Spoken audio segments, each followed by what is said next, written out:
كان يا ما كان في قديم الزمان، كان في 2 مزارعين في إحدى القرى الأمريكية، واحد منهم كان دائم التوكل على الله في البذر والحصاد، والآخر ملحد وكان ينزعج من جاره وتوكله ودعائه.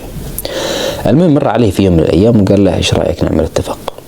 نزرع سويا هذه المرة، وأنت تدعو الله وأنا سأسبه، ونرى من يكون محصوله أكثر. متفقين؟ متفقين. فكان ما كان، وعندما جاء أكتوبر شهر الحصاد وجد الملحد محصولا وافرا عظيما، فقال لجاره المؤمن ساخرا: أرأيت أيها الأحمق ما الذي لديك لتقوله الآن عن الله؟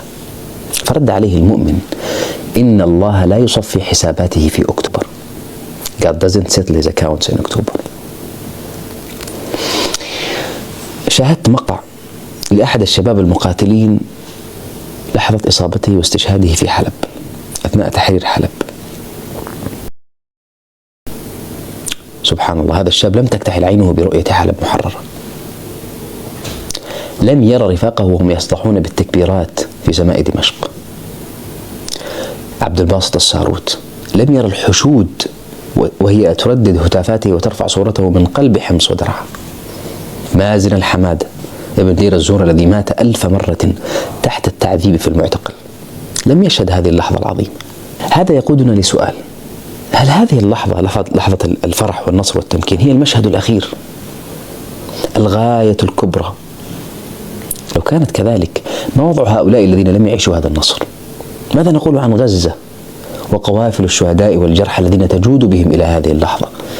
ماذا نقول عن السجون المكتظة بالمظلومين في كل مكان والذين لم يفرج عنهم إلى اليوم؟ لو كان النصر هو النهاية والغاية فكل هؤلاء خسروا لأنهم لم يصلوا إليه. لو كان كذلك لما نزل علينا قول الله سبحانه وتعالى: عسى ربكم أن يهلك عدوكم ويستخلفكم في الأرض فينظر كيف تعملون. أي فيرى ربكم ما تعملون بعدها، تشكرون، تكفرون، تطيعونه، تعصونه، ما يعني أنها ليست النهاية ولا الغاية. أنت مطالب بتوظيف هذا النصر فيما يرضي الله، قد لا يدوم. السنن الإلهية والتجارب التاريخية تقول لنا بأن التمكين لا يدوم، يبقى ما بقي التزام أهله ببعض السنن والقوانين والشروط. طيب، ما هو المشهد الأخير؟ المشهد الأخير والنهائي يصوره الله لنا فيقول: يوم هم بارزون. يوم هم بارزون، الكل في أرض المحشر، لا يخفى على الله منهم شيء. يعني ممكن اليوم الشبيحة والطاغية اللي قتل واغتصب وعذب يقدر يهرب يختبئ ولا ينال جزاء، يقدر يتخفى ويطلع مظاهرة: بدنا دولة علمانية، ما بدنا المسلمين الرجعيين اللي ضحوا بدمائهم وأبنائهم وأموالهم في سبيل تحرير هذا الشعب. ممكن يتخفوا، ممكن لا ينالوا العقاب في الدنيا، لكن لذلك اليوم في المشهد الأخير لا يخفى على الله منهم شيء. لمن الملك اليوم؟ لله الواحد القهار. ابن مسعود يقول في تفسير هذه الآية أنه عندما ينادي المنادي لمن الملك اليوم يقول العباد في أرض المحشر مؤمنهم وكافرهم لله الواحد القهار، فيقول المؤمنون هذا الجواب سرورا وتلذذا، ويقوله الكافرون غما وانقيادا وخضوعا.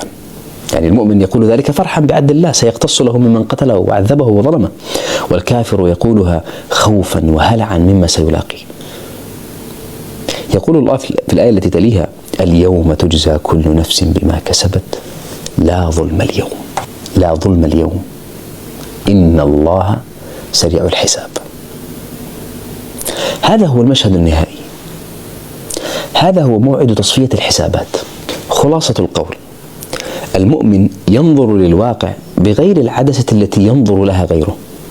فالمؤمن المنطلق من جذور عقدية، صاحب أفق رحيب في تقييم الأمور ووزن الأشياء، وعنده بصيرة نافذة يعرف من خلالها النصر والخسارة، البذل والعطاء والتضحية والجدوى من كل ذلك.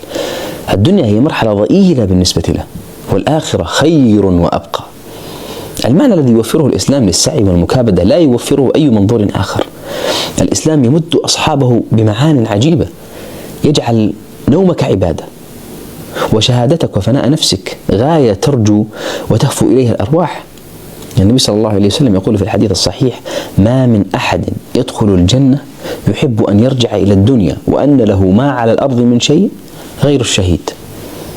فإنه يتمنى أن يرجع فيقتل 10 مرات لما يرى من الكرامة. النموذج الحداثي يقطع كل حبالك المتصلة بالسماء، يقدم لك حالة من البؤس والشقاء، فيما ينقلنا النص النبوي في هذا السياق إلى صورة آسرة مما يلاقيه الشهيد بعد وفاته. وهذا النص وغيره يجدد أشواق المؤمن للفعل الذي يرضي الله بغض النظر عن النتيجة الدنيوية، يوقن بأن فعله متصل بجزاءات لا تنفد. رحم الله شهداءنا من قدموا أرواحهم رخيصة في سبيل إعلاء كلمة الله ومقارعة الطغيان والانتصار للمظلومين. عزاؤنا أنهم أحياء عند ربهم يرزقون، وأنهم فرحين بما آتاهم الله من فضله، ويستبشرون بالذين لم يلحقوا بهم ألا خوف عليهم ولا هم يحزنون. وعزاؤنا أن هذه الدنيا دار اختبار واغترار، وأن السعادة الكاملة يوم الفرح الأكبر، يوم تنادي ملائكة الرحمة أن تلكم الجنة أورثتموها بما كنتم تعملون، ويوم يستقبل المتقين بمراسم ملائكية وهم في وفود ملكية. سلام عليكم طبتم فادخلوها خالدين. اللهم اجعلنا منهم. السلام عليكم.